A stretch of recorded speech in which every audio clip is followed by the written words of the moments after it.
Okay, so hello and welcome to week 8 of the Communicating in a Crisis series. We started this series by talking about how to respond or how to change your marketing strategy at this time, and through the weeks we've talked about all sorts of very specific concerns. This week we're going to talk about PR and finding your story. If you haven't used PR before, it's a very powerful method to build your brand and build trust without being too direct or too promotional. We'll talk about this. So the structure will be, I will introduce our special guest in a second. I haven't got a poll actually this week, but I would be interested in what your experience has been or prior experience has been of PR. If you do want to put that in the chat for me to see, then that would be helpful. Just a none, or we've done it occasionally, or it's a regular part of our marketing strategy. That would be really helpful if you feel like popping that in. And then this is the structure for the presentation today. As per usual, we'll go through presentation, making some key points and referring to our expert who has joined us today. And then we'll move over to some questions which won't be posted on YouTube. This is your opportunity to, behind the scenes, ask any questions of me and our expert. But also, if you're interested in the rest of the series, our intention was to make this 12 weeks. This is week 8, which hopefully means that we might be coming to the end of all this nightmare. So there are still about 3 or 4 more weeks left anyway. So I want to say welcome to Helen Campbell, who is head of PR and co-founder of the Ideal Marketing Company. We've worked together for about 6.5, 7 years now. And I think what's always important for me to say when we work as a full service agency, but I couldn't do the job that anybody else does. I certainly couldn't do Helen's job. She is a specialist in content and PR, and she really knows how to find us, how to get a story, as you'll find during the presentation. So welcome, Helen. Thank you. It's very unnerving being referred to as an expert. But you are. I think that's I suppose that's just one of those things where people don't like to toot their own horn, but I will toot your horn instead. I can toot other people's horns. I'm just not very good at tooting my own. No. Sorry, that sounds a bit rude, but well, no, that's why it's good to be doing PR. That's a perfect position to be in if you're good at tooting other people's horn. So what we're going to move on to quite quickly is what PR is, for those people that don't use it. Thank you for those who've told me what you do. PR stands for public relations, and it is a strategic communication process that builds mutually beneficial relationships between organisations and their publics. Publics feels like a very, very formal word. In week 1, the main message that we came out with was your communication strategy needs to move from being pushy or salesy, if it was, to very much focusing on brand building activities that help people to know, like and trust you as a brand and as a person. And public relations is very much, or PR is very much, a brand building side of your marketing strategy. So the benefit of a lot of the PR activities, and I'll take you through some examples in a minute of what PR might look like on a day-to-day basis, is that it builds trust in the brand, also builds awareness. It demonstrates expertise if you've got an opportunity to either be a commentator on a subject or to post anything. It can make a company appear larger than it actually is, so you've got the opportunity to maybe play with larger clients or get bigger contracts and things like that. But the right story can actually get you in very large publications. So for not that much invested, you could get an awful lot of eyeballs on your story, but it has to be the right one. The right time to really use PR in your marketing mix is when you're aware that there is a lack of awareness probably in your marketplace. If you look at your competition and there aren't that many people who seem to really know who you are, if you feel like the best kept secret in your industry, then PR can be really brilliant to help establish you. But it also can take quite a long time because it has to be over time. So you probably want to use it in combination with other marketing. Is there anything that you say there about the marketing mix, Helen? Well, I think one of the important points to make about PR, and one of the things that I really like about it, is I think it's quite fair to say that people can be quite distrustful of marketing and marketeers, however you say it. And I think things like social media, with that coming to prominence, people are quite distrustful about what they see. I think PR, perhaps, if it's done well, is the exception to that, because if you think about, say, an advert or something you see on social media, people are less likely to believe that. For example, in an advert, they think, well, obviously they're pushing their product, they're pushing their service, they can say whatever they want to say because they paid for that message to be there. Whereas the third-party endorsement you get by appearing in a publication or a website, particularly if it's a really well-regarded one, or it's a highly regarded trade publication, for example, that all really is far more convincing than an advert can be. It has a lot of value because you have that third-party endorsement, and I think that's one of the key strengths of PR, actually. I think that's a really good point. We're going to talk about examples, and that applies to all the different ways. Like if it's an award entry, then that's definitely a third-party endorsement. I think by association, by being featured in a publication that somebody trusts, there's the support there. So it's a really good point. The cost for PR can vary depending on your methods. One of the things that we're going to talk about is how to measure the effectiveness as well. If you have got somebody that you need to report to who very much needs to have a proof of return on investment, it's very difficult to prove because it is a brand building exercise. However, what you'll normally find is that there'll be more people looking for your brand, and there will be more probably conversions and things like that. So I think one of the sentences is that we've had before, Helen, is when people say, I keep seeing you in this thing, or oh, I saw you in that thing, or that was a really nice piece that you were in. That sort of thing, Helen. Oh, sorry, were you asking me a question? Yeah. Yeah, we've had lots of examples of clients where it sort of goes back to your point in a way, talking about how it can make your company seem bigger than they are, but it's not even just about a size issue, it's how influential they are. Yeah. So a company can seem really influential because you see their name all over the place. And so therefore it goes back to that whole thing about trust, about building a brand, about how you want to be perceived. But I think, you know, the fact that people will see numerous stories about you cropping up, just automatically goes to prove that. It just automatically builds that sense of trust straight away. And I think that I keep seeing you everywhere. If when it comes to a buying decision, or someone's ready to buy, if they keep seeing you everywhere, they're more likely to think of you. So one of the things to think about though is if you look at timelines, this does take time because it takes time to build trust and to build awareness. So if you need leads in tomorrow, then PR is not the way to go. Managing expectations, it is a slow burner, and for some it can be, you know, you're looking at 6 months, a year, or years before, but you would by that point expect to increase your brand awareness and to be known very well and to be established in the market.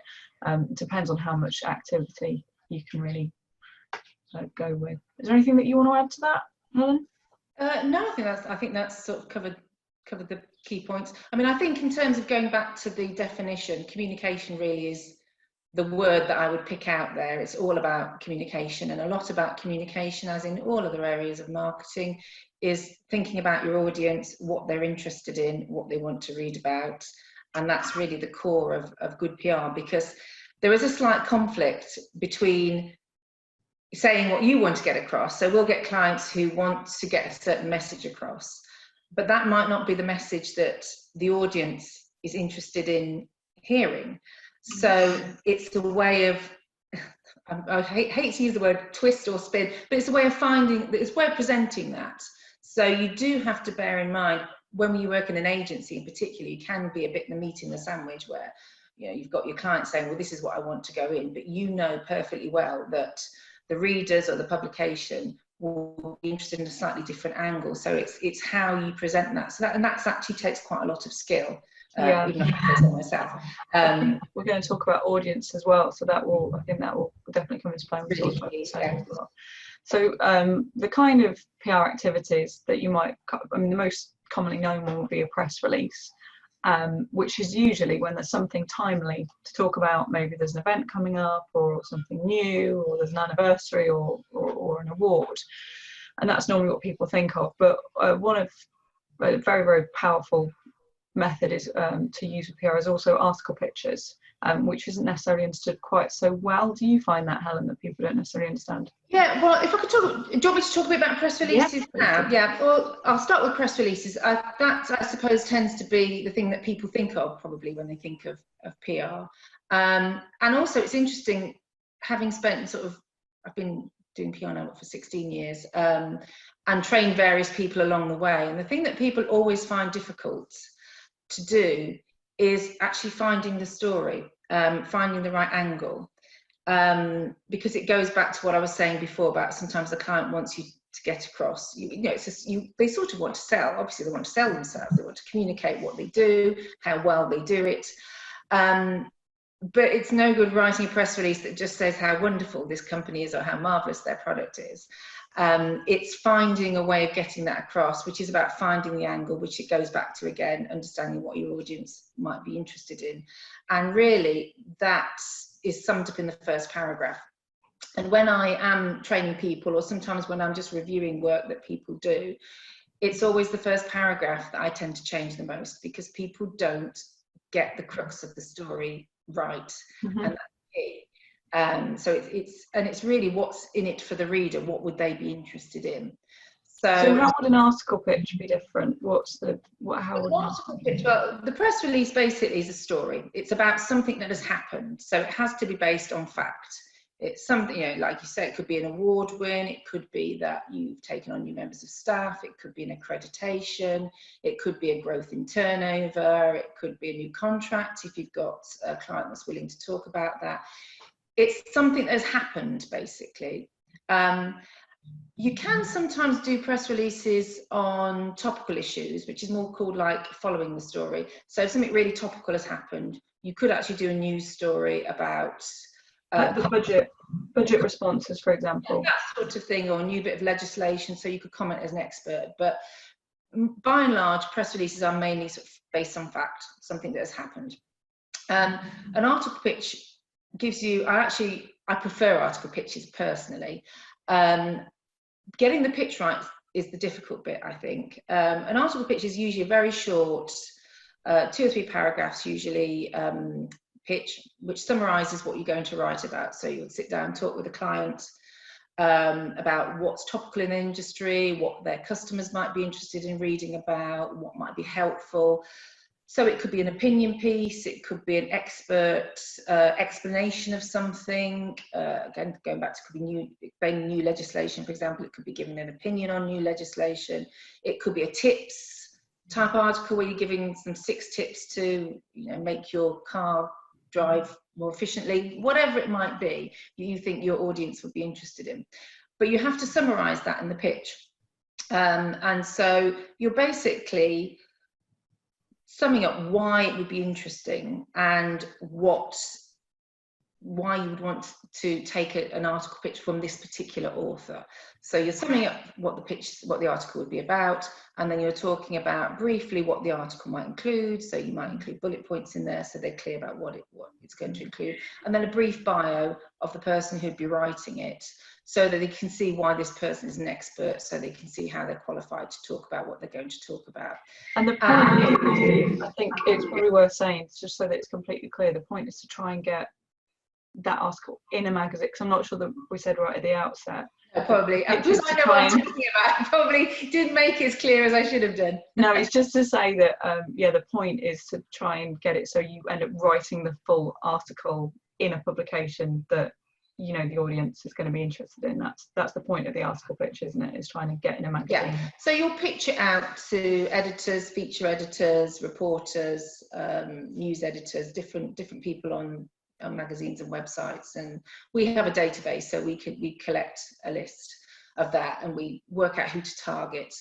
So really you're trying to get your message across very succinctly, which is quite difficult, because journalists, and I see that Susanna's here, and I know that I've pitched her on a few occasions, so she'll know what I'm talking about. You know, journalists and editors and staff on newspapers and websites can get hundreds, possibly thousands of these sorts of emails a day.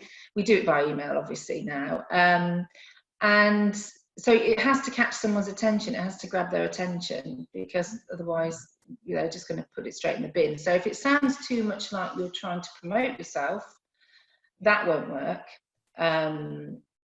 It has to be something that has value for their readers, that is interesting. And so to actually summarize that in, say, 3 paragraphs is quite difficult, actually. I think what's quite nice about article pictures versus press releases is if somebody genuinely doesn't have a story, you know, a news or a timely item, they have got expertise that they can write about. I think there's always something. There's always, if you look hard enough, there's always something you can write about. I mean, quite often, as you know, Jess, it might be us writing it, depending on what it is. There are some clients that we have that obviously what they do is very specialised or very technical, and we couldn't in a million years write that. But also there's, for a lot of clients, you know, very short on time, we might do a lot of the research, or they might send us over the bare bones of it, and we can then write it up for them. Because also we know how to present it so it's publishable, because you need to make the journalist's job as easy as possible. They're very busy, you know, they're increasingly, I think a lot of journalists are working on 4 or 5 different publications, more now than they used to be. You know, everyone's budgets have got tighter, so you have to make the job as easy for them as possible. So if you can present them with something that is ready to go, with a bit of sub-editing possibly, then you've sort of done your job. But there is always something to write about. It goes back a bit to me saying at the beginning, oh, I'm not an expert. Well, people are. We still know more than, as long as you know more than somebody else. Well, people know about what they do, don't they? So but it can feel like, oh, I don't know anything, when actually people know an awful lot. Exactly. So it's a matter of drawing out from them what they do and what they think people will be interested to find out about. I think what's quite nice about the resulting articles is that they seem a lot less promotional and more about authority and expertise than a press release. So the press release, you are kind of shouting out, or the result from a press release, you are promoting what's something that's going on with the company a bit more directly. So if we move on to award entries, I think this is quite a powerful way of creating PR opportunities, but also can be leveraged in the rest of your marketing. There are I think award season is often around September, October, November, when usually. But it means that award entries are earlier on in the year, so they might open up about April, May for most industries. The initial research has really got to be into what's available and what your clients will care about. And then the actual award entry itself, it can be quite difficult, as we've already talked about, to toot your own horn. So I think having somebody who can write your story for you, that's why having the PR specialist to write the award entry, if you can't manage it yourself. I think a lot of the reason why people don't win more awards is because it feels like a hard thing to do and a hard thing to justify and find time for. But if once you have submitted the award entry, I would if you are shortlisted, I would definitely recommend that you start promoting that, whether that's via PR or social media or on your website, because the nominate or being shortlisted is a big enough thing. You don't need to win to promote it. I think you agree with that, Helen? Very much so. It's sort of like a two-pronged attack, really. I think going back to writing the award, I think sometimes using someone to do it outside your organisation is great, because it brings a fresh pair of eyes, and that's always a good thing to something like that. And also you can be more questioning. You can ask, well, what about this? And you know, should we include that? And just promotes more thought, I think. But probing questions. Yeah, if you do get nominated, then you've got 2 bites of the cherry, like you say. It's always worth putting out a press release. It's most likely to get picked up locally, quite depending on the nature of the award, of course, but often the local press will be interested in it anyway if you're a local company, and certainly the trade press may well be interested in it as well. And then, of course, if you win, great, because then you can write about that as well. logos can go on your website, all sorts of things on social media. So you're generating, just by entering in to the award, you've got so many opportunities to promote. There's lots of value, yeah. You can put, you know, finalist in the XX awards and your email signature, all sorts of things. So there's lots of value. Proposals, it could do those. So interviews, this is something that we see less frequently, and it really does depend on the personalities that you've got in your organisation. But interviews on radio, TV, being able to be called upon as the resident expert, whether that's commentating, I'm not sure if I've mangled that word, commenting on things like the budget coming out or legislation coming in or something like that. I think we've had it a lot before where just local radio stations have wanted an expert to comment on stuff to do with local commerce. So I think it's putting yourself forward or building enough of a relationship with radio stations and newspapers where if they need an opinion to back up a story, they can come to you and then you'll be named as an expert, and it doesn't take that much time. But that's really about forming relationships. There's not necessarily a formal way to go about that, Helen, is there? It's just a well, I mean, sometimes we will suggest to a client, if we think they're particularly good, say verbally, and have got a lot to say, we might specifically promote them as a speaker to radio stations. And, you know, so that might be something that we would do. There'd be some that obviously wouldn't be very comfortable speaking on radio, so we wouldn't suggest that to them. But again, like you were saying, a lot of it is about building relationships. So sometimes we'll get publications that want an expert comment, so they have had enough communication with us that they'll come to us and say, look, we want to comment on this, could you comment on it? Well, not me, but you know, could your client comment on it? And the same with radio stations, you occasionally get that as well. TV is a little bit more fast moving generally, so it can be very fluid, so they tend to want to speak to someone the next day, and by the time you've spoken to the client and checked that they're happy to do it, it can be a bit more difficult to get that because of the speed of the turnover. So we don't tend to do that quite so much, and obviously most of our clients tend to be SMEs, they're not the big well-known names, so we probably don't do as much of that as larger companies might, because your name just gets you through the door straight away with the larger ones. This does quite easily move into speaker opportunities with I put a question mark next to it because this is also a way of generating income. If you are speaking at a conference, for example, that could be one of your ways. If you're a consultant, that can be a way for you to generate income. But the two are quite closely tied together, because as with public speaking, if you are getting up in front of a crowd of people and speaking with authority on a subject, you are assumed to be more of an expert than the person who sat not sharing their knowledge. So it's a real way of establishing your expertise, just because people are regarded quite well if they are interviewed by publications or on radio or on TV. So it really elevates, I think, your standing in the public's opinion. Yes, and it also provides another PR opportunity as well, because again, that's something else that you can talk about that you're doing. Yeah, before and after. Exactly. Else. So, there's influencer marketing as well, which that's at the end of the day, having an impact or getting. I think it might be something that starts to decline now. We will see, but getting people who have an audience and getting them to try out and sample your product. I mean, I put samples in there as well, but essentially, I think particularly for business to consumer stuff, so you might be talking about like clothes and makeup, and maybe if people review technology, you have a certain amount of samples put to one side, which you circulate in exchange for reviews and comments and things like that. It's not something that we've spent that much time on, is it, Helen? No, not really. No, it isn't something that we've done so much of. Partly, I think, dictated by the nature of the clients that we have. We do quite a lot of because we've done a lot of B2B, and SME, it's not as relevant, but that's there, and that's an important, for particularly business to consumer, that's quite an important way of getting featured in publications via a review. That's quite a standard thing to spend time on. So is PR for everybody? I think hopefully by now, actually talking through the process or the different ways that PR does work, you might have a better idea. But the key things to consider starts with your audience. So Helen, you've already referred to this a few times. What is it that your audience is interested in? Right, I think it was week 2, we talked about personas and developing your personas, which is really about understanding your target market or your audience.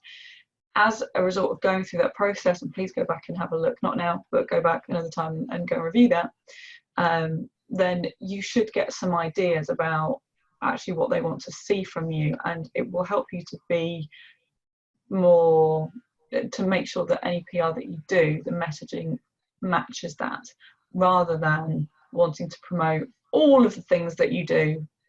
You're more likely to be able to refine the message so it really does work with what your audience is interested in. I think you've already said quite a bit on the audience and tailoring the communication to your audience. So is there anything that you add at this point, Helen?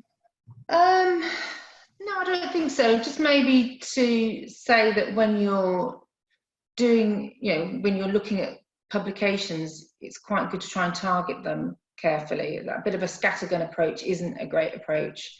It's quite tempting to just send out press releases to anyone and everybody that you think might be interested in it. But that can get you blocked quite easily. If you're sending basic emails that people don't want to get, then they'll just block you. So it's better to get known for having a reputation for sending something less often, possibly, but of value. And so that's all goes back to, for example, doing research about the publications that you're sending them to. So say, for example, you're looking at trade media, picking out perhaps 3 or 4 key publications that you really want to be focused, really want to feature in, and then really getting to know them, really looking at the website, the printed magazine if they have one, perhaps following some of the journalists on Twitter. When you contact them, you can say, "Oh, I noticed you write an article about such and such, so you might be interested in this particular article that might be of interest to you." So I think you need to do that job well. You do need to put a bit of research into it. It's not just send it out to anyone and everybody. That helps if you know your sector well, get to know the publications and the press and the media within that sector as well as you can. I think I've seen before how you might do a press release and then modify it for different types of publications. So we might have a client where they can cater to several industries, but the press release or the article picture would be changed. Yeah, we'd always do that. Sometimes it's quite an easy job to customize it. Sometimes it's just a matter of changing a few sentences, or sometimes, obviously, if it's say it's a manufacturing press release and it's going to the trade press, you might put a lot more technical detail in there because they will be interested in it and they'll understand it. Whereas if you're perhaps just looking at a local press release just to get some good news out there, then people aren't going to want to know all the technical details. They might not understand that. So you're writing it more from their point of view. So you do need to adapt them. I don't think we'd ever send a press release out and just blanket. We would always, if we send it locally, we'd always adapt it for that, because local publications tend to be more interested in, or quite interested in the company as well. So they might be interested in how many people work there, when it was established, that sort of thing. Whereas other areas of the media might not be so interested in that element of it. So we'd always tailor it for the particular sector that we're sending it to. Yeah, I think the audience is an interesting one, because there's your end or your target audience, the people you want to reach in the end, but also which publications do serve that audience is an important thing to think about in order to know whether PR is going to work for you or whether there'll be enough opportunities. But there are a lot of, if you think about business to business, there are a lot of publications that cater just for a market, whether that is finance or legal or construction. So there's normally quite a few publications in each industry, aren't there? There are, and people, everyone, it would be great to be in the Telegraph or the Times or the Guardian or something like that, but it's really hard getting into the national media if you're a smaller company. And actually, it's a matter of, sometimes the local press is as powerful a marketing tool for you as any other press. So if you think, say, if you're an independent solicitor or an independent estate agent, for example, getting a good name in the local media in your local area is more important really than getting a spread in the national media. It's a lot easier to achieve because you can build relationships with journalists much better. The story doesn't have to be quite so attention grabbing. And if you think about the national press, a lot of stuff that is in there is often negative, whereas local media, they actually like good news stories. They're looking for that. And so don't discount it because you think it might not be, it doesn't reach as many people. Depending on who you're trying to reach, it might be just as powerful as anything else.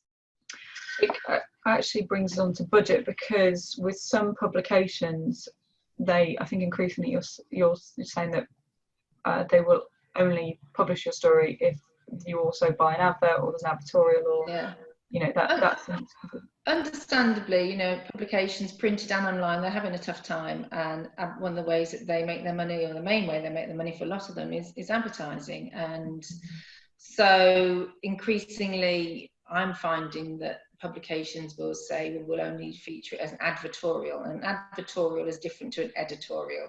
An advertorial is something you pay for. Obviously the advantage of an advertorial is you can say whatever you want because you're paying for it to be there. But there's various drawbacks to that. Obviously it costs the client more. I would also question whether it has the same value, because it's not that difficult to tell when you read something whether it's an advertorial and whether it's one of those publications that basically people have paid to be in there. I can spot them anyway, and therefore that detracts from the value of it, because that they've paid to put that story in there.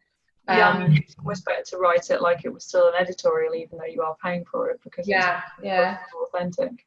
And so I would tend to avoid those. So if we ever get that kind of request, I will always pass it on to the client, because at the end of the day we don't manage that element of the budget for them usually.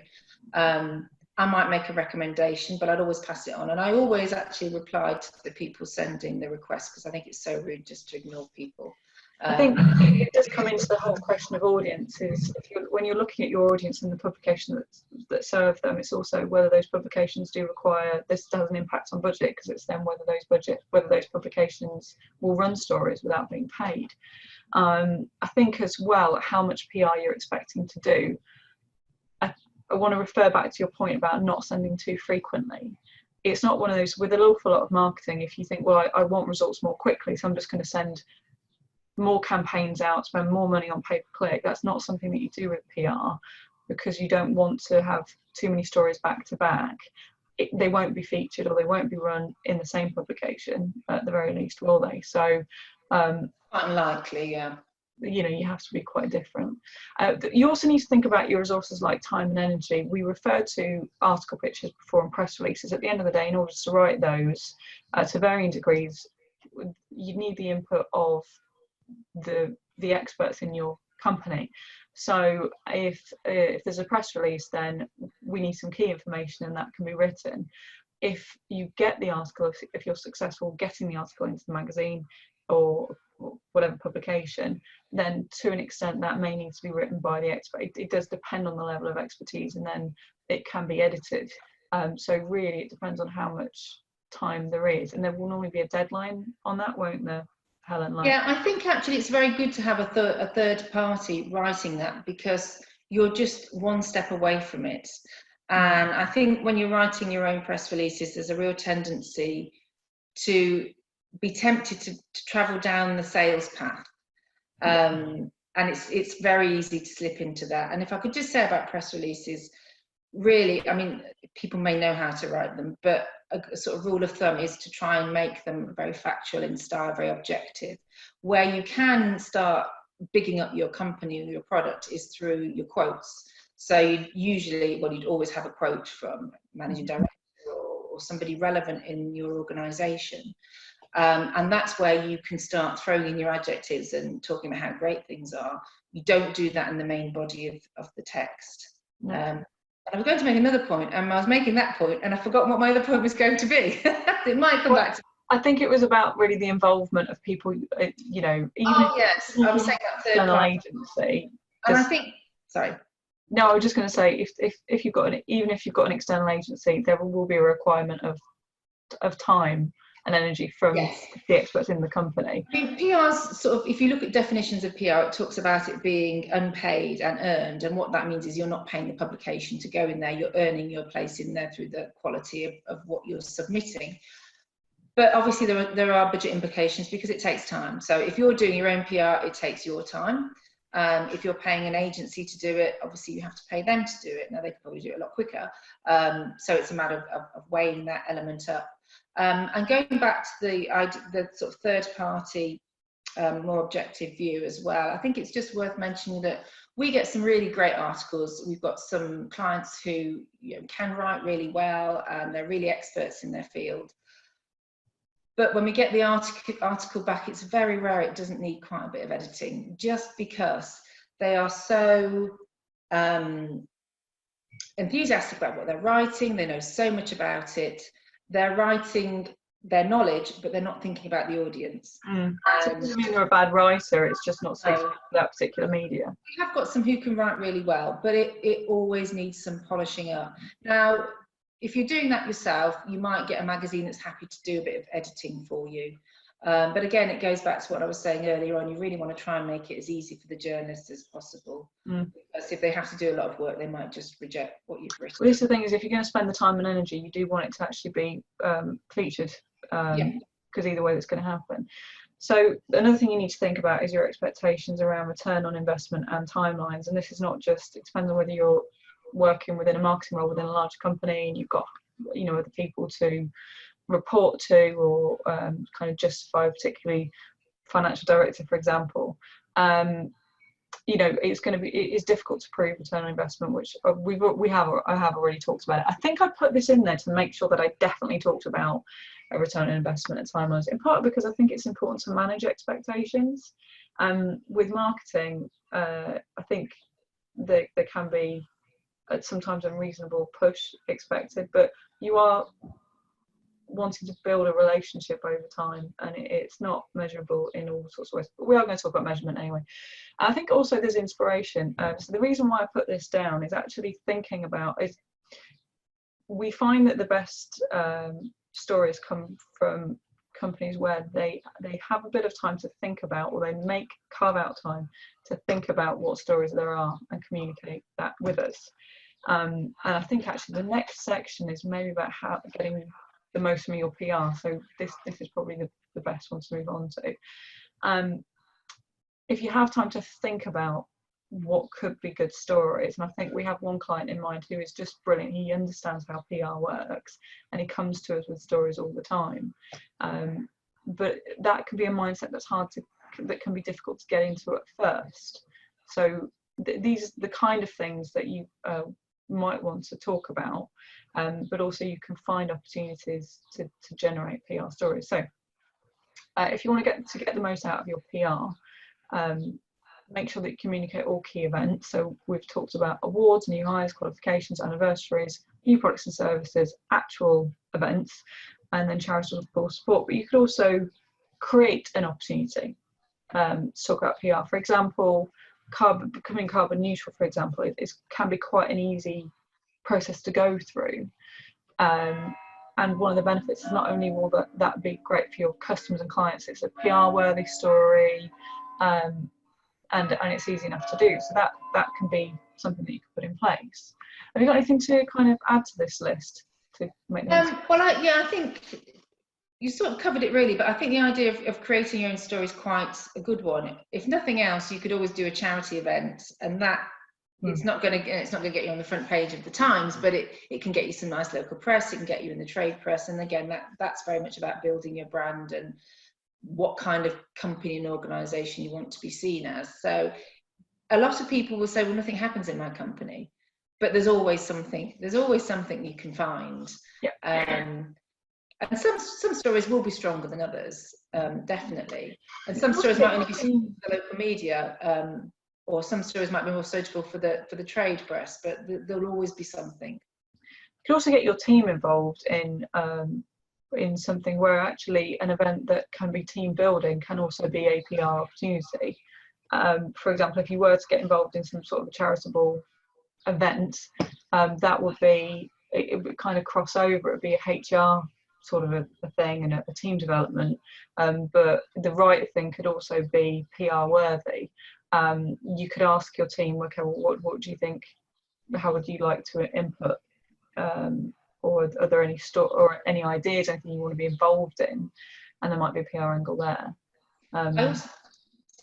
Also, before I forget to mention, it's something that I find a bit frustrating from time to time, is photographs. Photographs are really important. It is definitely worth investing in some good headshots, some good photos, depending on what your company does, but some good action shots if you're, in a factory, some factory shots or a photograph of your team.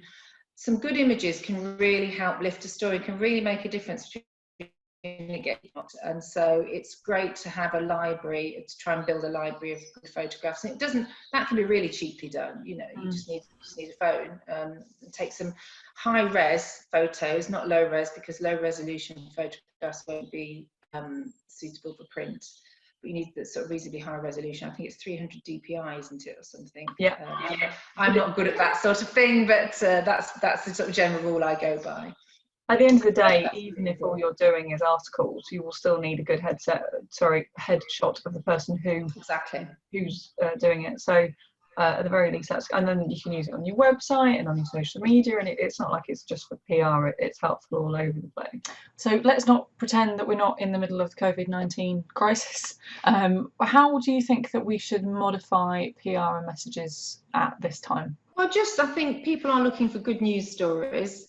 But if you are posting a good news story like, oh, we're open for business again, you have to just be careful with that message, I think, because obviously this is a crisis where people are dying and people are severely financially impacted. So you want to sort of temper any kind of good news story with an element of gravity, I think, and an acknowledgement of the fact that, yeah, things might be going great for you, but they aren't going great for everybody else. So it's quite a difficult line to tread, but I think you do want good news. So I think if you are opening your factory again, or you are selling your products, or you've increased your customer base, I think it's worth talking about, but just be sensitive to the fact that it's not good times for many people, and I think really that's the key to it, just bearing in mind that is the case. If you think about how well celebrities posting from their massive great gardens has gone down, that's really damaged a lot of celebrities' credibility when they're on social media saying, look at me in lockdown next to my pool and singing. Not so bad, is it? It's really put people off, because they think, well, it's all right for you, but what about me? And so I think you have to bear that concept in mind when you're talking about good news in your company, and you should, but bear in mind it's not good news for everybody. It's also doing it responsibly. So I think we've seen some people going back to work where we provide plumbing services, for example, and they have been careful to put in the message, it's we've done it in a responsible way. These are the ways that we're keeping you safe. Yeah, you have to stress health and safety, definitely. We've done quite a few press releases about factories opening up, and we've always stressed we're adhering to government guidelines. We spent a lot of time putting measures in to ensure our staff are safe, our customers are safe.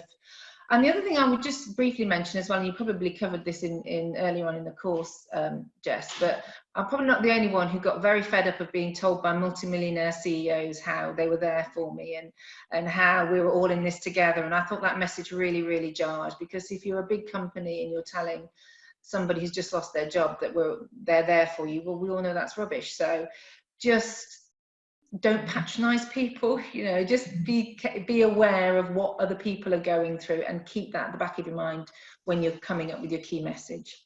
So we've already referred to measurement quite a few times. It's not the same as digital marketing. However, there are some metrics that can be indications of success, PR work. So the kind of reporting that we provide is, if we know that a story has been featured in a publication, we'll report back about the circulation of that publication. If it is also has an online element, if there is a website, then what the domain authority is. That just demonstrates the how powerful the website is. If there is a backlink to your website, that's particularly helpful because it ties into your SEO work.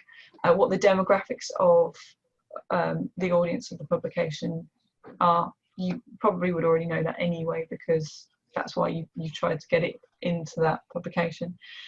Any engagement, if the article is online, you can have a look at any kind of social shares as well. Often they're on the side. But another way of monitoring whether your PR is working over time is through Google Analytics and also through Google My Business. You can see how many times somebody is searching, and also Google Search Console. You can see how often somebody is searching for your brand name versus the thing that you do. Now, the work of SEO is to help you to be found more often for what you do, rather than your brand name. At the end of the day, if they're searching for your brand name and they find you, it's because of the marketing is working. But the job of SEO is to get you found for the things that you do and the services that you do. Whereas what an increase in brand searches in Google Analytics and Google My Business and Search Console will suggest that PR and other marketing activities are working better. So that is something that you can monitor. Have you got, I know measurement is my big thing. Anything to add to that, Helen? Just that printed publications will have ABC circulation, that's Audit Bureau of Circulations, I think. So that will be, they audit estimated how many people will read that publication if you're talking about something that's printed. Some organisations, some publications will have their own statistics, and some will be ABC. And if you see ABC next to it, that means that's been independently audited, so therefore it's a bit more believable than if they're giving you their own statistics. So that's another measure that you can use to work out how many people are likely to see a story in a piece of printed matter. And I just think measurement of PR is actually one of my least favourite areas, just because I think it is difficult to prove. And I think with digital marketing, it's very measure driven, it's easier to measure. And I completely understand why people want to see what value they're getting for their money. But it is a more difficult thing to prove unless you've got a lot of money to spend on monitoring agencies, which do exist, and they will monitor all forms of media and pull together reports. And we do reporting for our clients as well, but on a much less sophisticated level, so they can get an idea of what value they are getting. But unless you employ a media monitor agency that covers all areas of media, which costs thousands of pounds, it's only really suitable for really big companies who are going to be in the press all the time. I think it was probably the fifth one in the series, fifth or sixth of this series. I covered marketing measurements, and particularly with Google Analytics.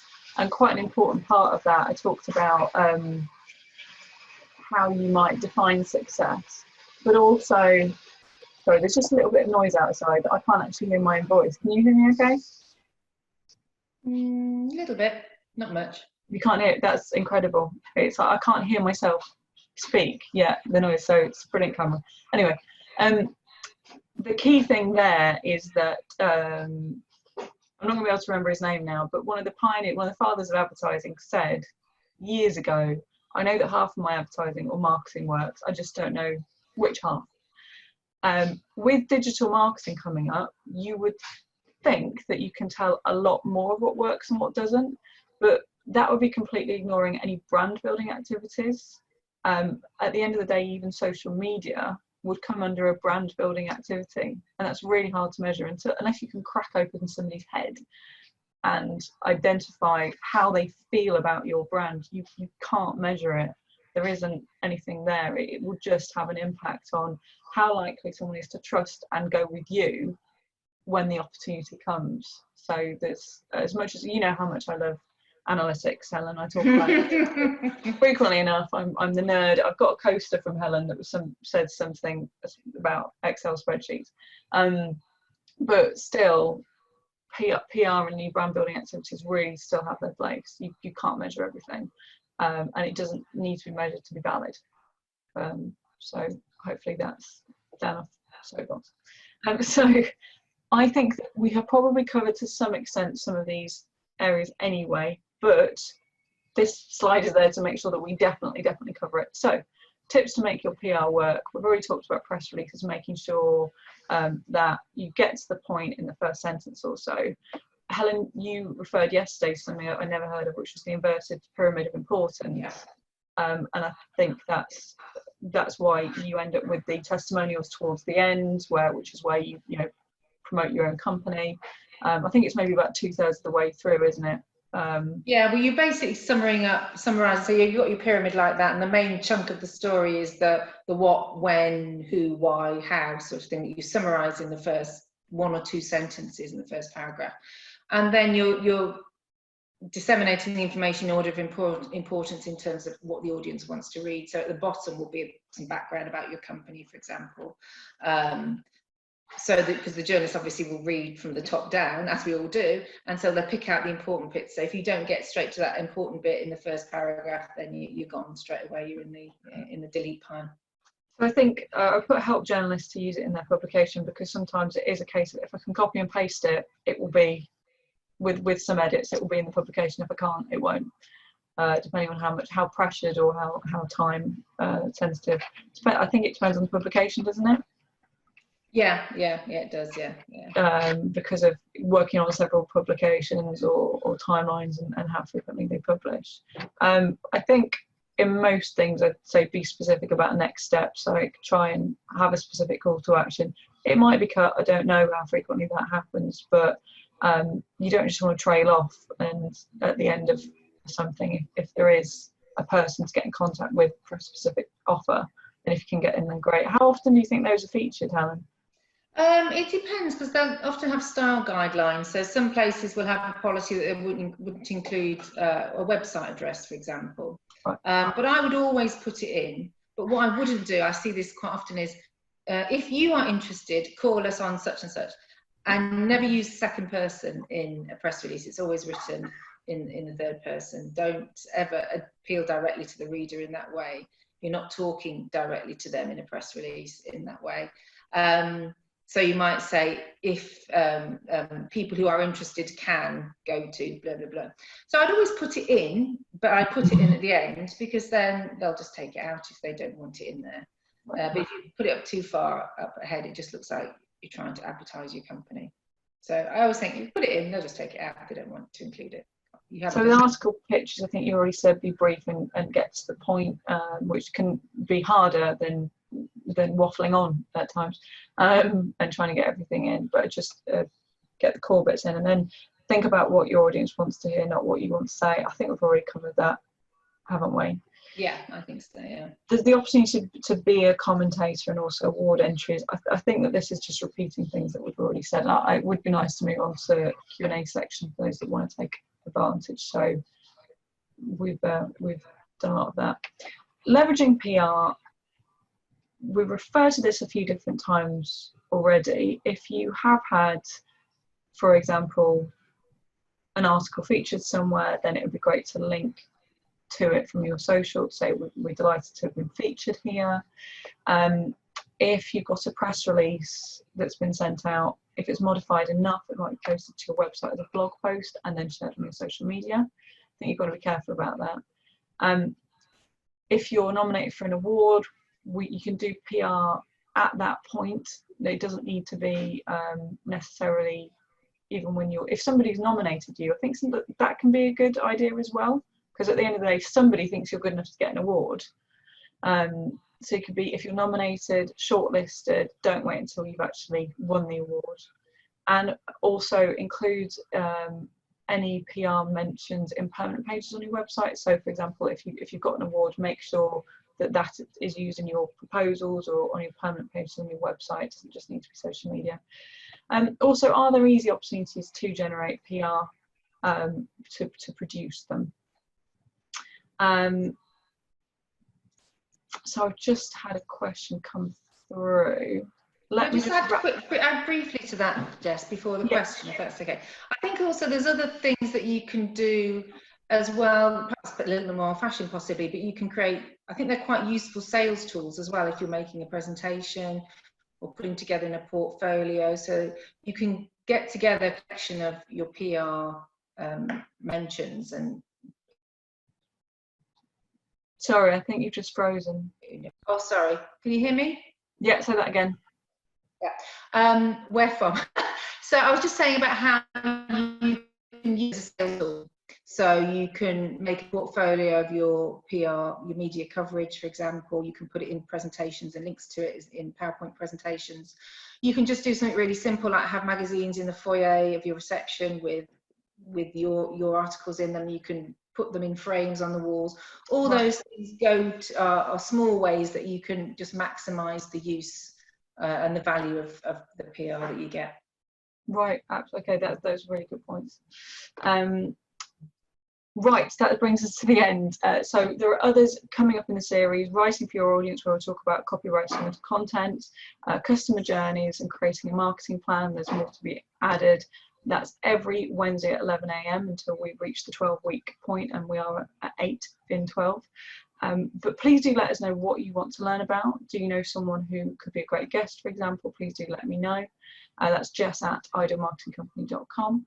And if you'd like to view future dates and join the newsletter, then go to idealmarketingcompany.co.uk/crisis communications. I also want to thank our special guest and a PR expert, Helen Campbell, for coming along this week.